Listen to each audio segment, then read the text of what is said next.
Bapak Ibu jemaat serta simpatisan, selamat pagi dan selamat beribadah di GKI Gading Indah. Senang sekali kami Majelis Jemaat GKI Gading Indah pada pagi hari ini dapat beribadah bersama-sama dengan Bapak Ibu serta saudara sekalian. Hari ini telah tersedia QR Code untuk akses warta online di stiker di bangku di depan Bapak Ibu sekalian. Bersama ini pula kami sampaikan beberapa poin penekanan warta sebagai berikut. Yang pertama, pelayanan peneguhan pengakuan percaya atau CD akan dilayankan pada hari Minggu 3 Agustus 2025 pada kebaktian umum 3 oleh Pendeta Ana Nuraini. Untuk nama-nama calon pengakuan percaya dapat dilihat pada warta jemaat online. Yang kedua, pelayanan penerimaan jemaat. Majelis Jemaat GKI Gading Indah telah menerima permohonan menjadi anggota jemaat dalam diri Bapak Ridwan Tasman dari Gepembri Jemaat Kelapa Gading, Ibu Debi Tanika Ardi dari GPDI Petra Ministry Cempaka Mas, Bapak Kusnandar Cipto dari Gereja Bethel Tabernakel Yesus Juru Selamat Banjarmasin. Kepada mereka telah dilakukan proses sebagaimana tata laksana GKI pasal 74.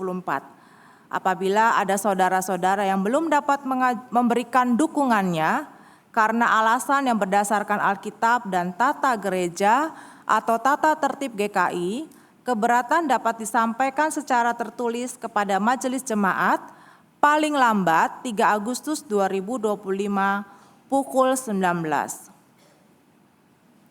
Yang ketiga, Youth Service.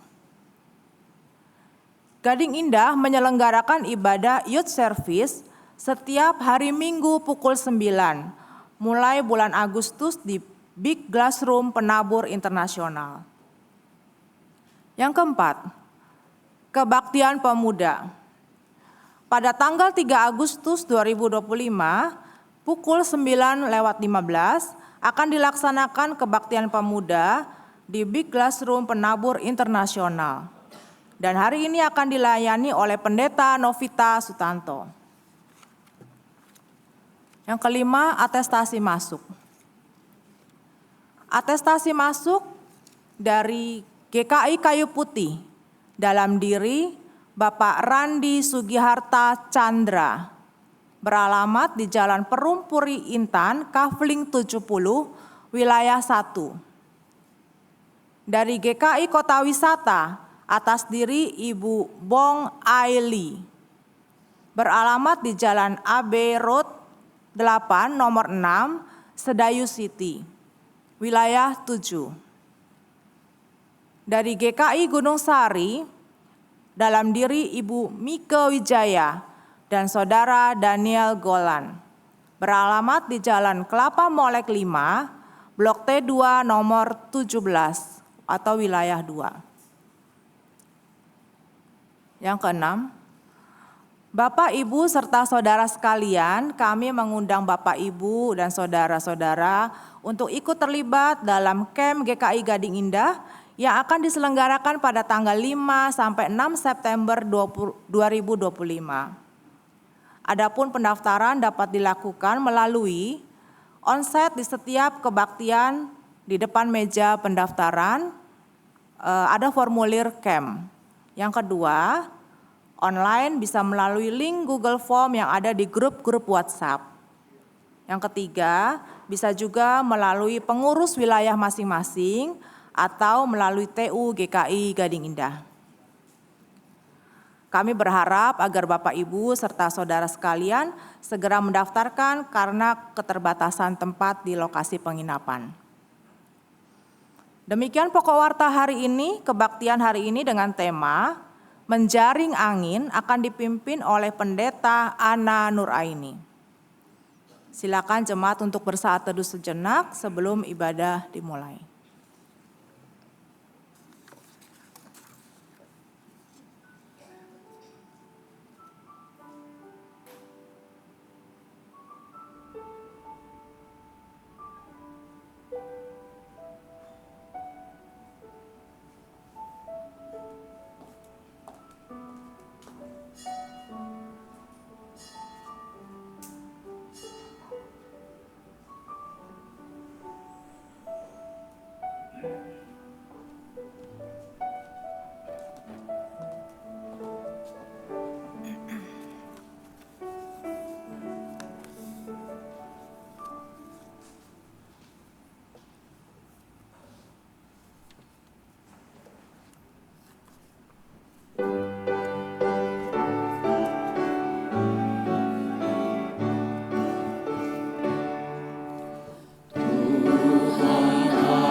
Ibu Bapa dan saudara-saudari sekalian, ibadah ini berlangsung dalam sebuah keyakinan bahwa pertolongan kita adalah dalam nama Tuhan yang menjadikan langit dan bumi, yang kasih setianya kekal selama-lamanya.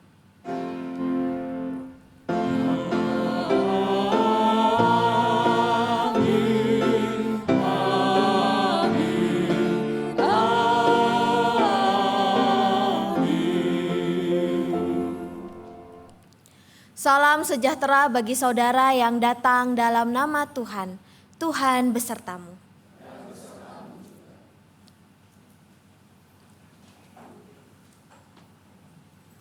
Ibu Bapa dan saudara-saudari yang dikasihi oleh Tuhan, pada hari ini kita akan merenungkan sebuah tema tentang menjaring angin yang mengacu pada kitab Pengkhotbah yang mengatakan, "Aku telah melihat segala perbuatan yang dilakukan orang di bawah matahari, tetapi lihatlah, semua itu kesia-siaan." Ayat ini mau mengajak kita melihat lebih dalam hidup kita yang kita jalani dalam keseharian kita.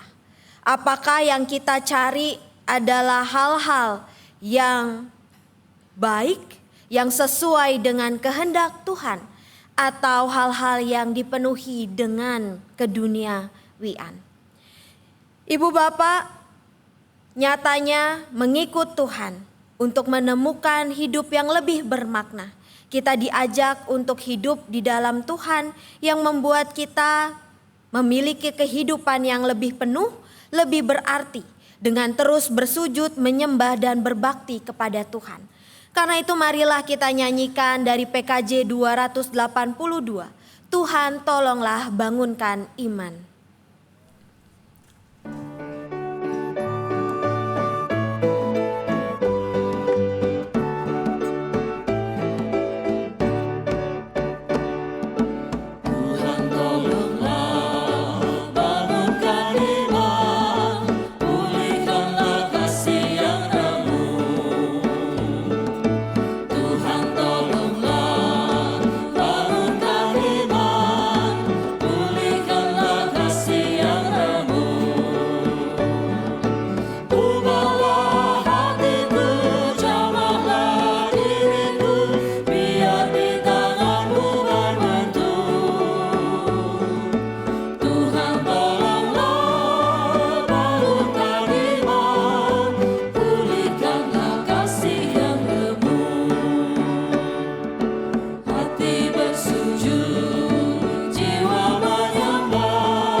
Firman Tuhan dalam Mazmur 51 ayat yang ketiga berkata demikian. Kasihanilah aku ya Allah, menurut kasih setiamu. Hapuskanlah pelanggaranku menurut rahmat-Mu yang besar. Marilah di dalam segala kerendahan kita mengaku dosa dan memohon pengampunan dari Tuhan. Umat dipersilakan melakukan pengakuan dosa secara pribadi dan saya akan menutupnya.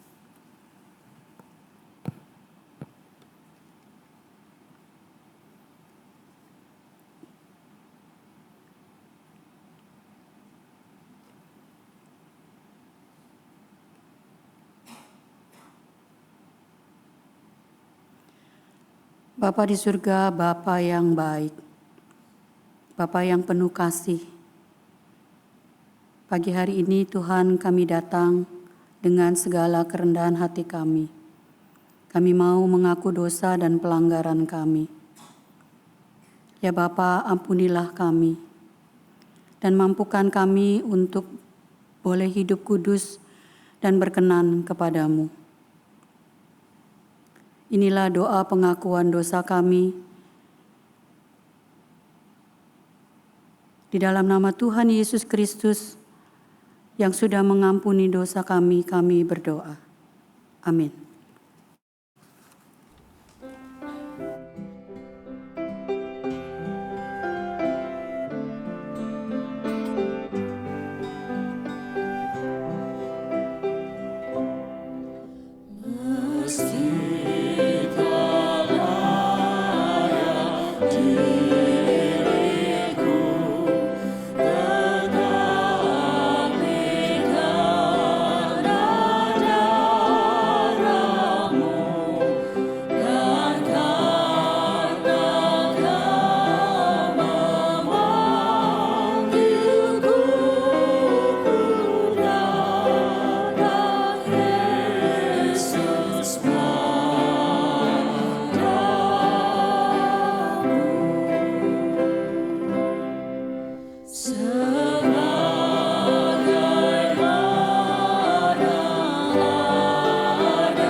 Anak dan Roh Kudus sebagai hamba Yesus Kristus, saya memberitakan pengampunan dosa bagi setiap orang yang menyesali, mengakui dan bertobat dari dosanya. Firman Tuhan dalam Ibrani 9 ayat 12 berbunyi demikian. Dan ia telah masuk satu kali untuk selama-lamanya ke dalam tempat kudus, bukan dengan membawa darah kambing jantan dan darah anak lembu, tetapi dengan membawa darahnya sendiri. Dengan itu ia telah mendapat kelepasan yang kekal. Di dalam Kristus engkau telah diampuni. Damai Kristus bagimu.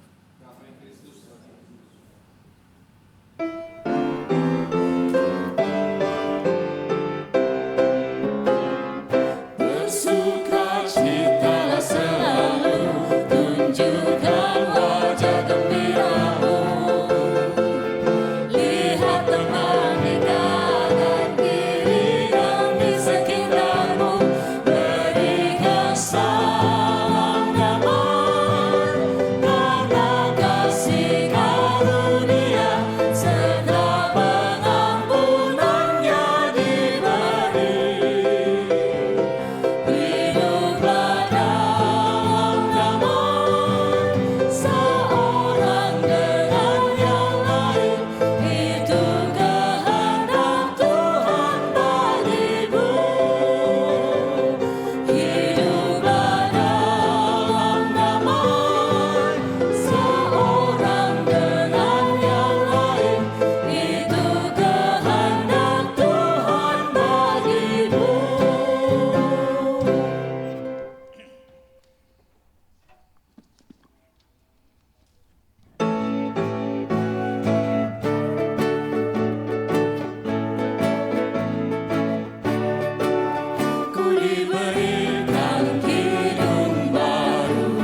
Mari kita bersatu hati di dalam doa, kita berdoa. Ya Allah, Engkau telah memberikan kami kidung yang baru. Oleh karena anak-Mu yang tunggal telah menebus kami dari hidup yang sia-sia. Dan karena itu ya Tuhan, kami mau bersuka cita di dalam Engkau karena Engkau yang telah mengaruniakan kehidupan yang baru bagi setiap kami. Kami saat ini Tuhan datang dengan kegelisahan di dalam hati kami. Ketika dunia disibukkan dengan berbagai hal yang membuat kami mempunyai banyak keinginan. Namun seringkali keinginan itu menjauhkan kami dari hidup yang penuh dan berarti di dalam Engkau. Maka biarlah ya Allah bagi setiap kami yang rindu mencari Engkau, mau dan mampu untuk mendengarkan firman Tuhan dengan baik dan benar. Sehingga firman Tuhan bukan hanya mengisi telinga kami, menghibur dan meneguhkan hati kami, tetapi boleh sungguh tertanam dan kiranya ia boleh ditumbuhkan oleh Roh Kudus yang selalu hadir di dalam keseharian kami. Ajarlah kami ya Tuhan untuk terus punya hikmat dalam mendengarkan firman Tuhan dan melakukannya. Maka ya Allah, pada pagi hari ini, kiranya diri kami, hati kami, pikiran kami dikuasai oleh Roh Kudus sehingga kami juga dapat memberi diri dengan sungguh-sungguh mendengarkan firman Tuhan yang akan dibacakan dan kami akan renungkan bersama-sama. Hanya di dalam nama Tuhan Yesus Kristus kami berdoa dan kami memohon. Amin.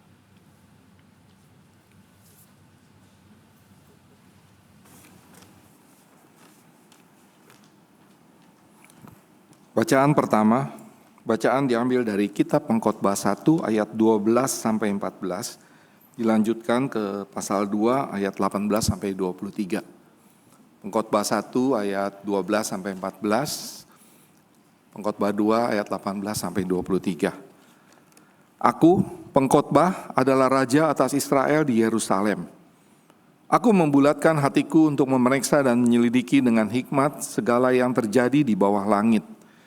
Itulah kesibukan yang menyusahkan, yang diberikan Allah kepada anak-anak manusia untuk menyibukkan diri. Aku telah melihat segala perbuatan yang dilakukan orang di bawah matahari. Tetapi lihatlah, semua itu kesia-siaan dan usaha menjaring angin. Dilanjutkan pasal 2 ayat 18. Aku membenci segala usaha yang kulakukan dengan jerih payah di bawah matahari. Sebab aku harus meninggalkannya kepada orang yang datang sesudah aku. Lalu siapa yang mengetahui apakah orang itu berhikmat atau bodoh? Meskipun demikian, ia akan berkuasa atas segala usaha yang kulakukan di bawah matahari dengan jerih payah dan dengan mempergunakan hikmat. Ini pun sia-sia. Aku pun mulai putus asa terhadap segala usaha yang kulakukan dengan jerih payah di bawah matahari. Sebab kalau ada orang berjerih payah dengan hikmat, pengetahuan dan keterampilan, ia harus meninggalkan bagiannya kepada orang yang tidak berjerih payah untuk itu. Ini pun kesia-siaan dan kemalangan yang besar. Apakah faedah yang diperoleh manusia dari segala jerih payah dan keinginan hatinya yang dilakukannya di bawah matahari? Seluruh hidupnya penuh kesedihan, dan apa yang dikerjakannya penuh kesusahan hati. Bahkan pada malam hari, hatinya tidak tentram. Ini pun sia-sia. Demikianlah sabda Tuhan.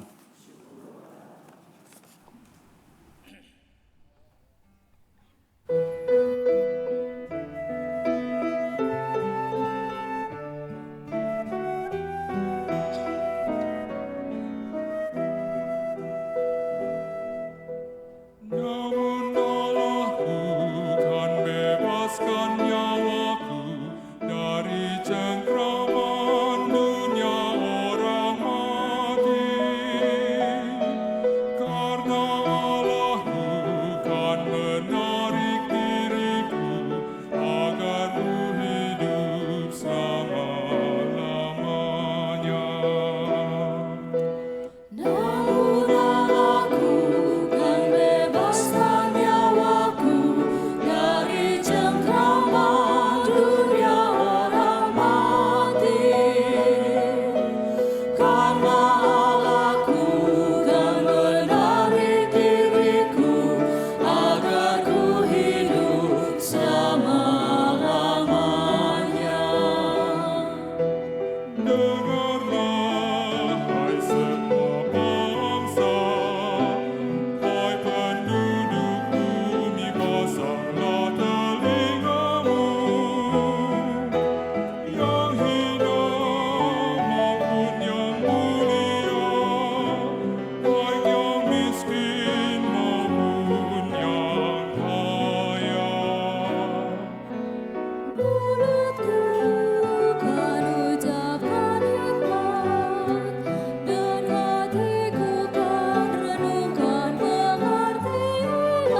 takut waktu aku dikepung para pengajarku. Mereka yang kaya raya dengan harta megahkan diri. Tiada yang dapat memberikan tebusan pada Allah pengganti nyawanya, karena terlalu mahal harga untuk tebus nyawanya. Namun Allahku kan bebaskan nyawaku dari cengkraman dunia orang mati. Karena Allahku kan menarik diriku agar ku hidup selama-lamanya. Sungguhlah akan dilihatnya baik orang ungu dan berhikmat mati. Kuburnya akan jadi rumahnya, hartanya untuk orang lain. Manusia dengan gemilangnya menatap ladang-ladangnya milik mereka. Akhirnya tak dapat bertahan, bagai hewan dihinasakan. Namun Allahku kan bebaskan nyawaku dari cengkraman dunia orang mati. Karena Allahku kan menarik diriku agar ku hidup selama-lamanya. Bacaan kedua diambil dari Kolose 3 ayat 1 sampai 11. Kolose 3 ayat 1 sampai 11. Karena itu, apabila kamu dibangkitkan bersama dengan Kristus, carilah hal-hal yang di atas, di mana Kristus ada, duduk di sebelah kanan Allah. Pikirkanlah hal-hal yang di atas, bukan yang di bumi. Sebab kamu telah mati dan hidupmu tersembunyi bersama dengan Kristus di dalam Allah. Apabila Kristus yang adalah hidup kamu tampak kelak, kamu pun akan tampak bersama dengan Dia dalam kemuliaan. Karena itu, matikanlah dalam dirimu segala sesuatu yang duniawi, yaitu percabulan, kenajisan, hawa nafsu, nafsu jahat, dan juga keserakahan yang sama dengan penyembahan berhala. Semuanya itu mendatangkan murka Allah atas orang-orang yang tidak taat. Dahulu kamu juga melakukan hal-hal itu ketika kamu hidup di dalamnya. Tetapi sekarang buanglah semuanya itu, yaitu marah, geram, kejahatan, fitnah, dan kata-kata kotor yang keluar dari mulutmu. Jangan lagi kamu saling mendustai, karena kamu telah menanggalkan manusia lama serta kelakuannya, dan telah mengenakan manusia baru yang terus-menerus diperbaharui untuk memperoleh pengetahuan yang benar menurut gambar penciptanya. Dalam hal ini, tidak ada lagi orang Yunani atau orang Yahudi, orang bersunat atau orang tak bersunat, orang barbar atau orang Skit, budak atau orang merdeka. Tetapi Kristus adalah semua dan di dalam segala sesuatu. Demikianlah sabda Tuhan. Bacaan diambil dari kitab Injil Tuhan Yesus Kristus menurut Lukas pasal 12 ayat 13 sampai 21. Injil Lukas pasal 12 ayat 13. Seorang dari orang banyak itu berkata kepada Yesus, "Guru, katakanlah kepada saudaraku supaya ia berbagi warisan dengan aku." Namun Yesus berkata kepadanya, "Saudara, siapakah yang telah mengangkat aku menjadi hakim atau penengah atas kamu?" Katanya lagi kepada mereka, "Berjaga-jagalah dan waspadalah terhadap segala ketamakan, sebab walaupun seorang berlimpah-limpah hartanya, hidupnya tidaklah berasal dari kekayaannya itu." Lalu ia menyampaikan kepada mereka suatu perumpamaan. Ada orang kaya, tanahnya berlimpah-limpah hasilnya. Ia bertanya dalam hatinya, "Apakah yang harus aku perbuat? Sebab aku tidak mempunyai tempat di mana aku dapat menyimpan hasil tanahku." Lalu katanya, "Inilah yang akan aku perbuat. Aku akan merombak lumbung-lumbungku dan aku akan mendirikan yang lebih besar dan aku akan menyimpan di dalamnya semua gandum dan harta bendaku. Sesudah itu aku akan berkata kepada jiwaku, 'Jiwaku, engkau memiliki banyak harta, tertimbun untuk bertahun-tahun lamanya. Beristirahatlah, makanlah, minumlah dan bersenang-senanglah.' Tetapi Allah berfirman kepadanya, 'Hai engkau orang bodoh, pada malam ini juga jiwamu akan diambil darimu. Dan apa yang telah kau sediakan, untuk siapakah itu nanti?' Demikianlah jadinya dengan orang yang mengumpulkan harta bagi dirinya sendiri, tetapi tidak kaya di hadapan Allah." Demikianlah Injil Tuhan Yesus Kristus. Berbahagialah setiap kita yang mendengarkan firman Allah dan yang memeliharanya dalam hidup hari lepas hari. Haleluya.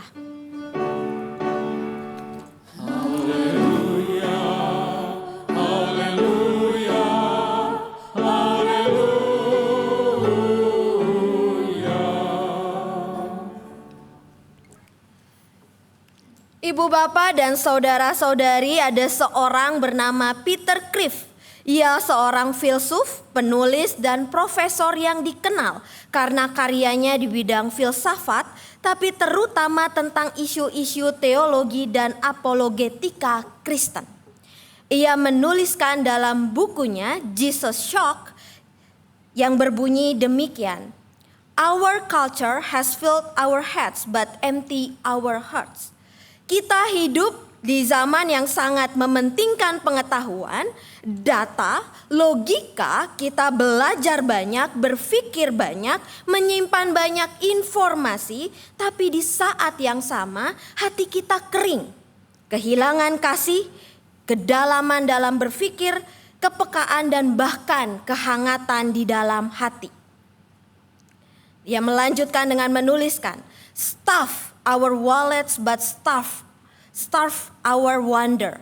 Kita bisa menghasilkan uang, hidup nyaman, punya banyak fasilitas. Tapi di balik itu kita kehilangan rasa takjub, kekaguman atas hidup yang Tuhan berikan.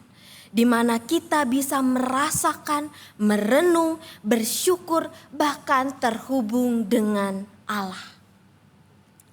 Kekaguman akan karya anugerah Tuhan dalam hidup kita tergantikan oleh konsumerisme. Dalam pikiran kita hanya dipikirkan bagaimana memenuhi uang tabungan, memenuhi aset-aset, memenuhi dompet kita. Tapi lalu kita lupa dengan rasa takjub dan kagum bagaimana Allah dapat memelihara kehidupan yang kita jalani. It has fed our thirst for facts but not for meaning or mystery. Budaya saat ini mengajarkan kita untuk tahu bagaimana kita mengenal, memahami sesuatu bekerja, sesuatu punya reason, masuk akal, tetapi tidak membuat hidup kita kemudian menjadi berarti. Kita bisa menjelaskan segala sesuatu secara ilmiah, tapi tidak tahu apa tujuan sejatinya. Kita haus akan fakta, tapi lapar akan makna.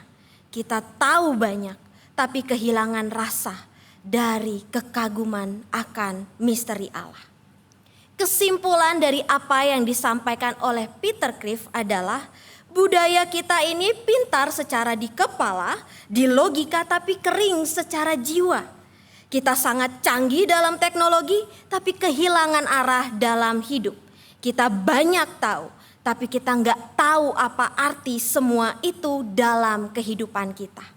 Dan karena itulah bacaan kita pada hari ini berbicara tentang pengkhotbah yang mengamati kehidupan. Bahkan di ayat yang pertama yang kita baca, di sanalah pengkhotbah mengenalkan dirinya. Aku adalah pengkhotbah, adalah raja atas Israel di Yerusalem. Jadi ibu bapak yang mengamati kehidupan dan yang mengatakan bahwa hidup ini sia-sia seperti menjaring angin, bukanlah orang yang gak punya apa-apa. Tapi seorang raja, dia yang telah melihat bagaimana kekuasaan, harta melimpah, ternyata tidak serta-merta membuatnya hidup dengan penuh arti dan makna. Sang pengkhotbah adalah sang pengamat kehidupan, seorang yang bijak dan ia menyampaikan apa yang dikatakannya yang hari ini kita dengar adalah dari pengalamannya. Ia mengatakan bahwa aku telah melihat segala perbuatan yang dilakukan orang di bawah matahari. Tetapi lihatlah semua itu kesia-siaan dan usaha menjaring angin. Kehidupan yang diisi oleh kesibukan, pencapaian, nyatanya sia-sia. Sebab ibu bapak tahu, ujung dari kehidupan adalah kematian. Dan itu diingatkan oleh mazmur yang kita nyanyikan. Lihatlah orang berhikmat mati, orang-orang bodoh dan dungu pun binasa bersama-sama dan meninggalkan harta benda mereka untuk orang lain. Lihatlah orang benar, orang baik, orang jahat, orang kaya, orang miskin, semua orang yang hidup di dunia ujungnya adalah mati. Lalu bagaimana ketika ujung dari kehidupan ini adalah kematian, lalu semua usaha di bawah langit adalah kesia-siaan, lalu bagaimana cara kita memaknai kehidupan? Ibu bapak, pengkhotbah mengatakan bahwa hidup dipenuhi dengan kesia-siaan, usaha menjaring angin, itu tergambar dari bagaimana orang Yahudi melihat hidupnya. Dari keyakinan yang ia ketahui dan pahami bahwa bumi itu datar, di bawah itu ada Sheol, mungkin gak kelihatan terlalu kecil, tapi ada Sheol. Lalu di atas itu ada surga. Dan karena itu orang yang berusaha di bawah matahari akan berakhir dalam kematian. Turun kepada kehidupan orang mati. That's it. Berhenti. Dan karena itu ketika kita pada hari ini, kita harus tahu bahwa ujung dari pembicaraan pengkhotbah dan pemazmur bukan soal bicara bahwa segala sesuatu yang kita lakukan adalah kesia-siaan. Tetapi bahwa pengkhotbah dan pemazmur, khususnya pengkhotbah, mau mengajak kita untuk melihat segala sesuatu yang terjadi di bawah matahari dari sudut pandang Allah yang ada di atas matahari. Maka hiduplah dalam perspektif bukan dari bawah matahari. Tapi lihatlah kehidupan yang penuh dengan kesia-siaan itu dengan melihat dari sudut pandang Allah yang adanya di atas matahari. Lalu bagaimana cara kita melihat kehidupan yang ada dari sudut pandang Allah yang ada di atas matahari itu? Kita melihat di dalam Injil. Ketika Tuhan Yesus berjumpa dengan seorang yang bertanya Guru, katakanlah kepada saudaraku supaya ia berbagi warisan dengan aku. Ibu bapak, ternyata Tuhan Yesus yang menanggapi pertanyaan dari orang ini, ia melihat lebih dari sekadar pertanyaan orang itu.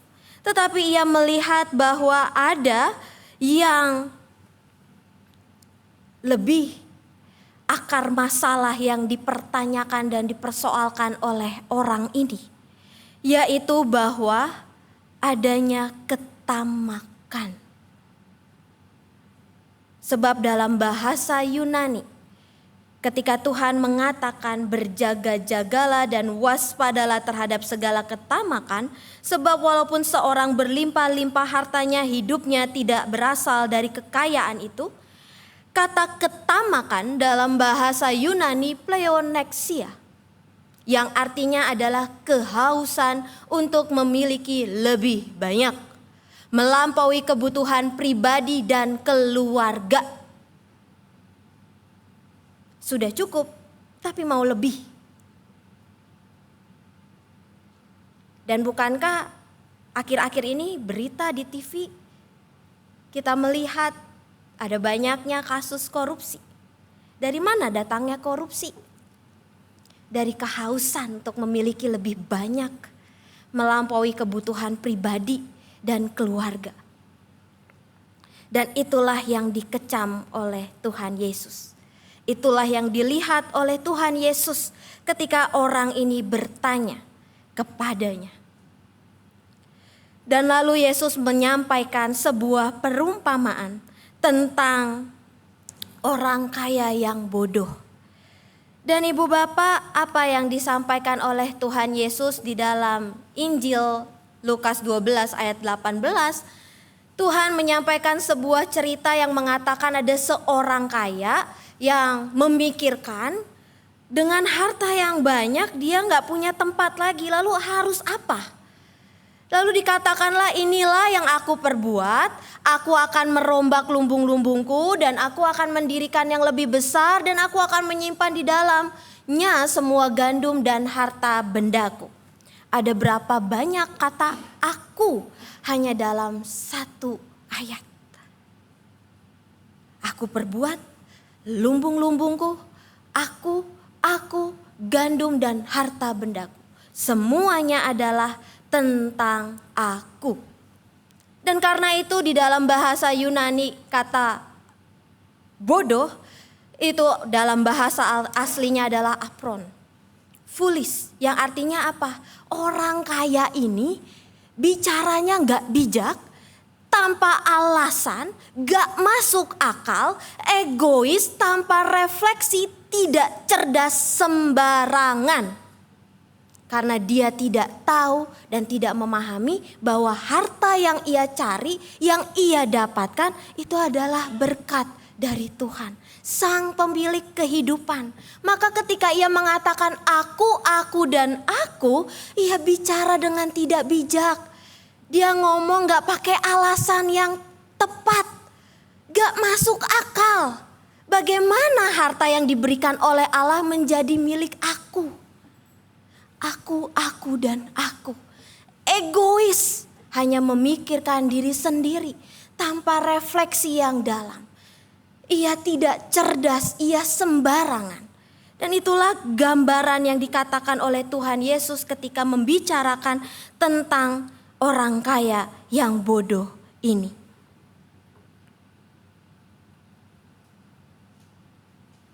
Dan karena itu Tuhan mengatakan bahwa ibu bapak, ketika kita diberikan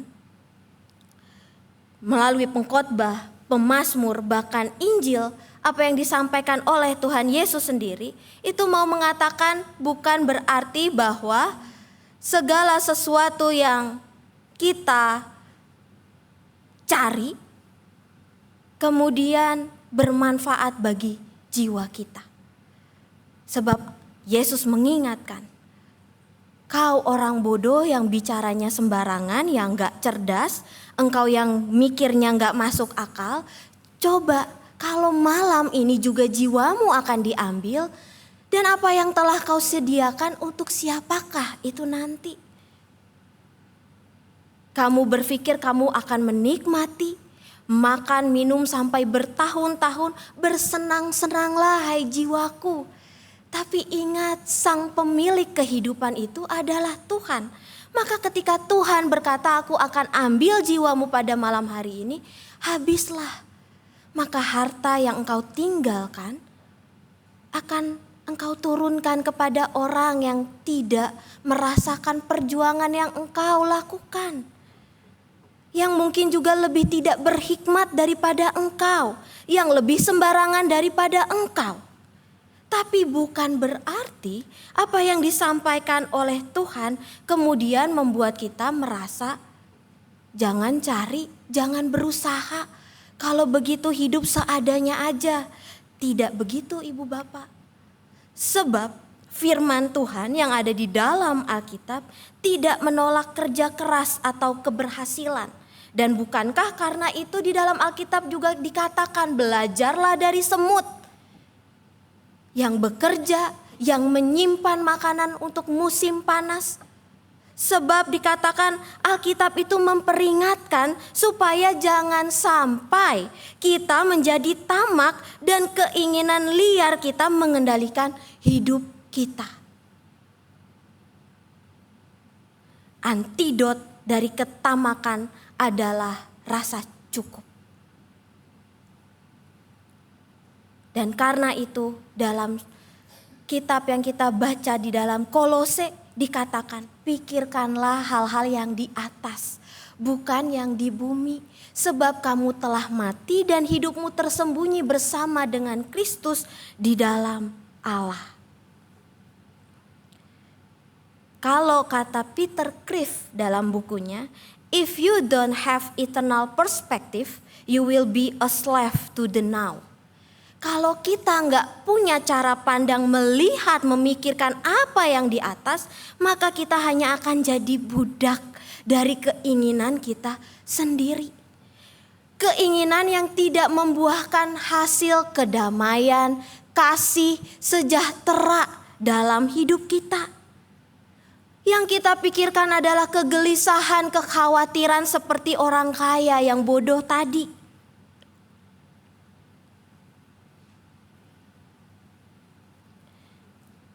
Kalau begitu Ibu Bapak, ketika kita bicara tentang memikirkan hal-hal yang di atas, di dalam surat Kolose, di sana disebutkan, bukan surat ya, kitab, bahwa di dalam, betul Pak, surat. Jadi saya tadi sebelum persiapan, kami berargumen. Rasanya saya mikirnya surat, lalu ada yang bilang, enggak kitab, tapi saya enggak cek lagi Ibu Bapak. Ternyata dikatakan surat Paulus kepada jemaat di Kolose, gitu ya. Jadi di dalam Kolose, surat Paulus kepada jemaat di Kolose dikatakan bahwa Kolose 3 ayat 2 dan 3 dan selanjutnya dikatakan bahwa pikirkanlah hal-hal yang di atas, apa saja itu. Jangan biarkan orang menghakimi kamu mengenai makanan dan minuman, mengenai hari raya, bulan dan lain sebagainya. Dan dikatakan bahwa karena itu matikanlah dalam dirimu segala sesuatu yang duniawi, yaitu apa aja? Percabulan, kenajisan, hawa nafsu, nafsu jahat dan juga keserakahan, penyembahan berhala, semuanya itu mendatangkan murka Allah. Sekarang buanglah semuanya itu, yang marah, yang geram, kejahatan, fitnah dan kata-kata kotor yang keluar dari mulutmu. Maka kalau kita bicara tentang memikirkan yang di atas, adalah yang berlawanan yang sering kita lakukan dalam hidup kita. Pikirkanlah kasih. Pikirkanlah bagaimana Tuhan mencukupkan hidup kita. Lalu kita dipakai oleh Tuhan untuk menjadi berkat bagi sesama. Dan di dalam pengkhotbah yang tadi kita baca, orang yang punya pilihan adalah orang yang punya kehidupan. Sebab kalau kita hidup, kita masih bisa memilih kita mau hidup seperti apa. berbeda dengan kematian, di mana kita tidak pernah lagi bisa memikirkan apa yang mau kita lakukan. Bagi yang hidup, masih ada beberapa kemungkinan. Betapapun tidak pasti, betapapun sulitnya, betapapun tidak memuaskannya, masih ada kemungkinan untuk menikmati kehidupan, yaitu dengan rasa syukur, rasa cukup. Rasa cukup atas dasar apa? Rasa cukup atas dasar karena kita telah ditebus. Kita telah mengenakan manusia baru, diperbarui untuk memperoleh pengetahuan yang benar menurut gambar penciptanya. Dan Ibu Bapak, kalau Ibu Bapak menggali kitab Pengkhotbah, maka kita akan tahu bahwa Pengkhotbah bukan hanya bicara soal kesia-siaan, tetapi ia juga bicara tentang makan rotimu dengan sukaria, minumlah anggurmu dengan hati yang senang, karena Allah sudah lama berkenan akan perbuatanmu. Karena kita sudah ditebus oleh Tuhan, menggunakan manusia yang baru, maka jangan mencari hal-hal yang justru menodai kemanusiaan baru kita. Sebab dari awal Tuhan sudah mengasihi kita, sekalipun kita miskin di hadapannya. Dan karena itu jangan mempercantik diri, jangan memperkaya diri dengan harta yang sia-sia. Rasa cukup bukan berarti kita berhenti bermimpi atau tidak berusaha. Tapi itu berarti kita mensyukuri yang kita terima. Rasa cukup tidak mengagungkan kemiskinan, tapi membebaskan dari perbudakan keinginan. Kalau kita masih punya keinginan untuk memperkaya diri, keinginan untuk membeli ini dan itu, bersyukurlah Ibu Bapak. Hiduplah dalam rasa cukup. Jangan sampai kita diperbudak oleh keinginan yang membawa kita pada kesia-siaan. Ibu Bapak dan saudara-saudari, pesan ini adalah untuk kita semua. Anak-anak, pemuda, orang tua, bahkan bagi kita sebagai opa dan oma. Menjadi seorang koruptor bukanlah dipupuk ketika ia menjadi dewasa, tetapi ketika ia terlahir dari kecil dengan tuntutan yang tidak terus-terus memuaskan dirinya. Maka lihatlah cara kita mendidik anak. Apakah nilai lebih penting dari kebaikan yang dilakukan oleh anak kita? Lihatlah apakah juara satu lebih penting daripada kejujuran ketika ia mengerjakan ujian. Lihatlah ketika gaji 5 juta dirasakan dengan ungkapan syukur dibandingkan gaji 50 juta hasil korupsi. Lihatlah anak-anak kita, lihatlah pasangan kita, opa-oma kita. Jangan mengajarkan anak-anak kita dari kecil dengan tuntutan untuk mendapatkan nilai bagus, juara, lalu dengan berbagai hal yang kemudian membuat mereka tidak pernah puas. Sebab kitalah yang juga memupuk bibit itu. Memupuk rasa tidak puas terhadap diri anak-anak kita. Ibu bapak dan saudara-saudari, ini adalah ayat yang saya ambil dalam Amsal 30 ayat 7 dan 9. Di sana dikatakan, 2 hal aku mohon kepadamu. Janganlah kau tolak sebelum aku mati, yakni jauhkanlah dariku kecurangan dan kebohongan. Janganlah berikan kepadaku kemiskinan atau kekayaan. Biarkanlah aku menikmati makanan yang menjadi bagianku. Supaya jangan kalau aku kenyang, aku menyangkalmu dan berkata, siapa Tuhan itu? Atau kelak aku miskin, aku mencuri dan mencemarkan nama Allahku. Hari ini kita diingatkan untuk menjadi pribadi dengan rasa cukup dari apa yang Tuhan berikan kepada kita. Dan rasa cukup itu kiranya membuat kita seperti yang dituliskan oleh Amsal. Jangan biarkan aku miskin kalau itu membuat aku tercemar. Jangan buat aku kaya jika itu membuat aku lupa siapa Engkau, Allah yang menjadi sumber berkat dalam hidup kita. Kiranya Tuhan menolong dan memampukan kita. Amin.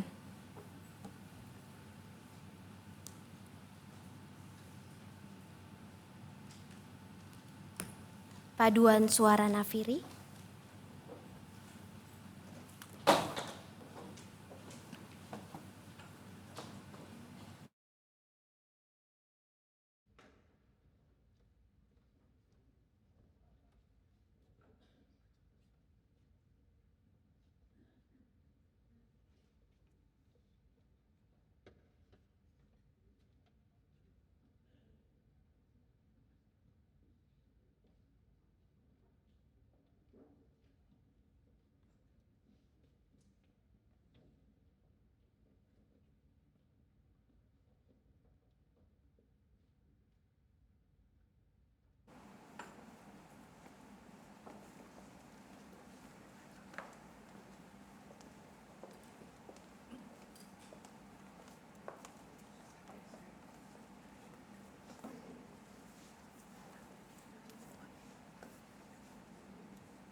Marilah kita bersama dengan umat Allah di masa lalu, masa kini, dan masa depan, mengingat pengakuan pada baptisan kita menurut pengakuan iman rasuli. Aku percaya kepada Allah, Bapa yang Maha Kuasa, Khalik langit dan bumi, dan kepada Yesus Kristus, Anaknya yang tunggal Tuhan kita, yang dikandung dari Roh Kudus, lahir dari anak darah Maria, yang menderita sengsara di bawah pemerintahan Pontius Pilatus, disalibkan, mati dan dikuburkan, turun dalam kerajaan maut. Pada hari yang ketiga, bangkit pulang dari mati, naik ke surga, duduk di sebelah kanan Allah, Bapa yang Maha Kuasa, dan dari sana Ia akan datang untuk menghakimi orang hidup dan mati. Aku percaya kepada Roh Kudus, gereja yang kudus dan am, dan persekutuan orang kudus, pengampunan dosa, bangkitan orang mati, dan hidup yang kekal. Amin. Mari kita menaikkan syafaat-syafaat kita bersatu di dalam doa.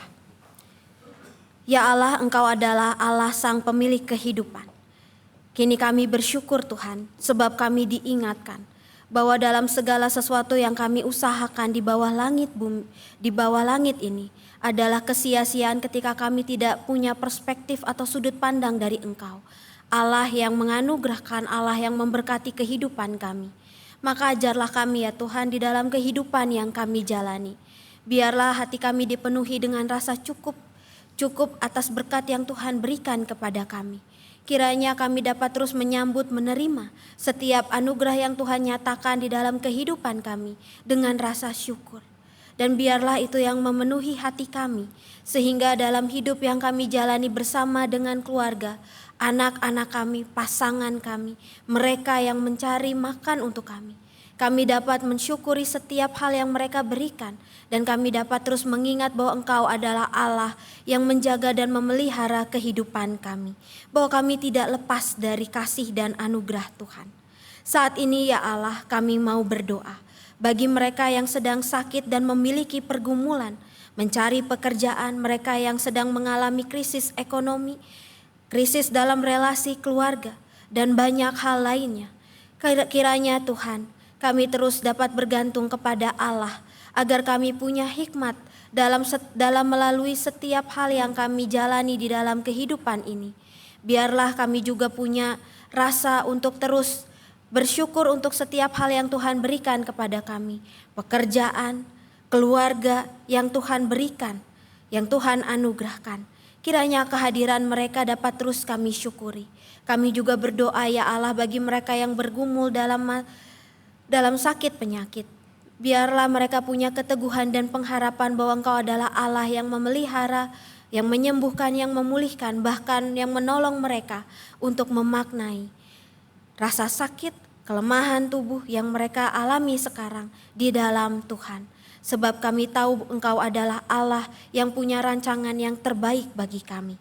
Kami juga mau berdoa ya Tuhan untuk renovasi lantai aula penabur hibrida. Biarlah setiap proses boleh berjalan dengan baik dan renovasi ini boleh selesai tepat pada waktunya. Sehingga setiap umat-Mu, simpatisan kami dapat kembali ke hibrida dan melakukan ibadah, memuliakan nama Tuhan di tempat kami. Kami berdoa ya Tuhan bagi umat-Mu yang akan melakukan pengakuan percaya CD di kebaktian 3 nanti. Biarlah Engkau yang menolong Yvonne dan Kevin yang akan mengaku percaya. Biarlah keteguhan iman percaya mereka dapat disaksikan melalui cara hidup mereka yang dicukupkan dengan rasa syukur atas setiap berkat yang Tuhan berikan. Kami juga mau menerima jemaat yang akan dilakukan di tanggal 10 Agustus. Biarlah penerimaan jemaat ini menjadi tanda syukur kami bahwa Engkau membawa orang-orang yang membutuhkan sapaan firman Tuhan, bertumbuh yang membutuhkan komunitas. Ajarlah kami ya Tuhan juga menjadi komunitas yang terbuka dan menolong mereka di dalam pertumbuhan, sehingga kami dapat bertumbuh bersama-sama menjadi teladan, mengikuti teladan kami yaitu Engkau sebagai Tuhan kami Yesus Kristus. Kami berdoa bagi panitia bulan keluarga dan rencana camp jemaat. Biarlah Engkau yang menolong setiap panitia untuk mengerjakan setiap hal yang menjadi tanggung jawab mereka, dan camp setiap program yang dilakukan selama bulan keluarga boleh membawa berkat, bagi keluarga-keluarga, bagi kami jemaat dan umat-Mu. Kami berdoa bagi bangsa dan negara kami ya Tuhan, bagi dunia ini yang dipenuhi dengan konflik, peperangan, dan keserakahan serta ketamakan. Ya Tuhan, kami rindu hidup di dalam damai.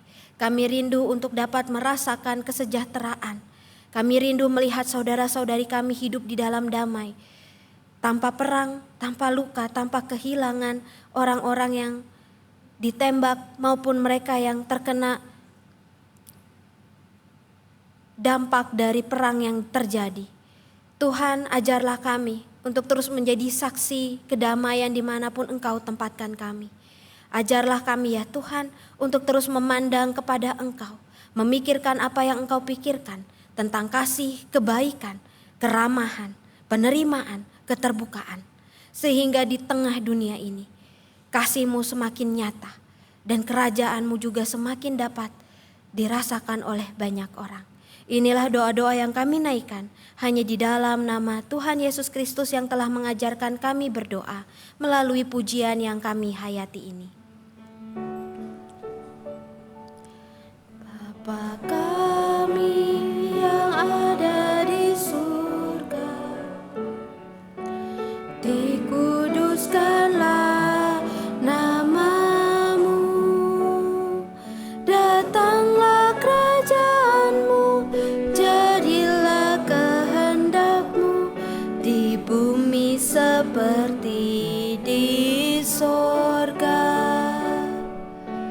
Beri kami hari ini makanan yang secukupnya, ampuni salah kami seperti kami ampuni yang bersalah pada kami. Jangan bawa kami dalam pencobaan, melainkan lepaskan kami dari yang jahat, sebab Kaulah yang punya kerajaan dan kuasa dan kemuliaan sampai selama-lamanya. Amin. Amin.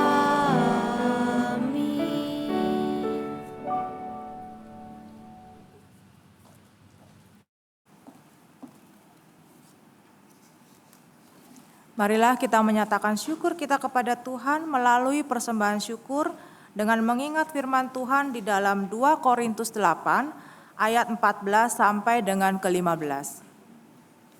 Hendaklah sekarang ini kelebihan kamu mencukupkan kekurangan mereka, agar kelebihan mereka kemudian mencukupkan kekurangan kamu, supaya ada keseimbangan. Sebab ada tertulis, orang yang mengumpulkan banyak tidak berkelebihan, dan orang yang mengumpulkan sedikit tidak berkekurangan.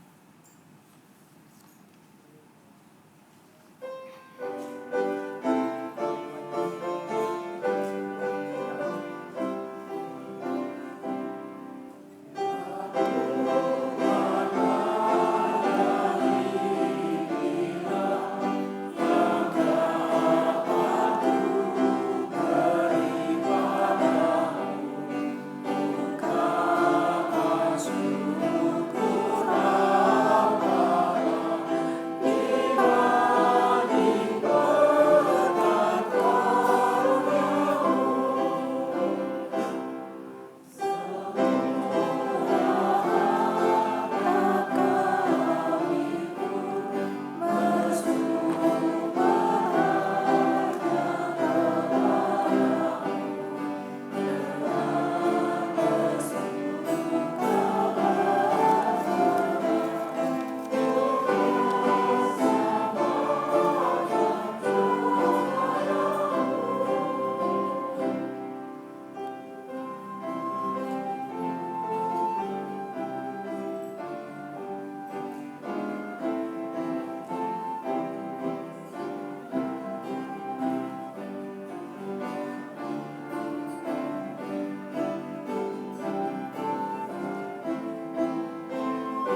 Mari kita berdoa.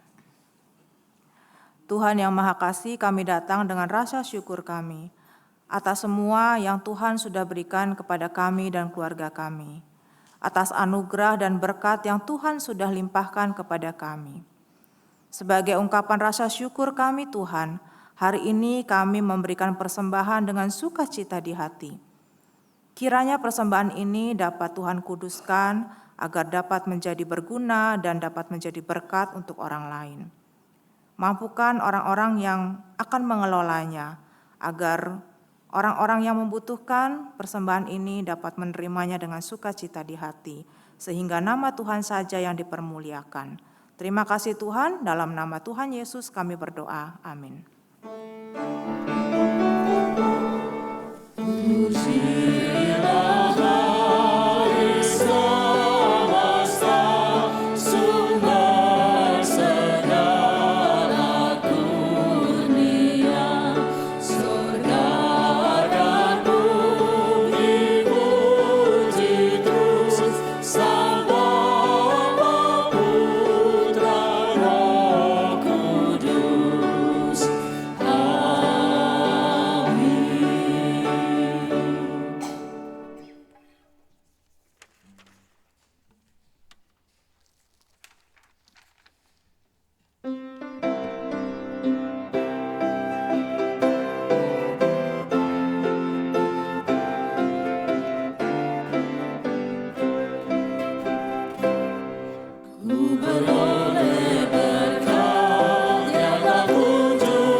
Arahkanlah hatimu kepada Tuhan. Jadilah saksi Kristus. Terpujilah Tuhan. dan terimalah berkat dari Tuhan. Tuhan memberkati engkau dan melindungi engkau. Tuhan menyinari engkau dengan wajah-Nya dan memberi engkau kasih karunia. Tuhan menghadapkan wajah-Nya kepadamu dan memberi engkau damai sejahtera.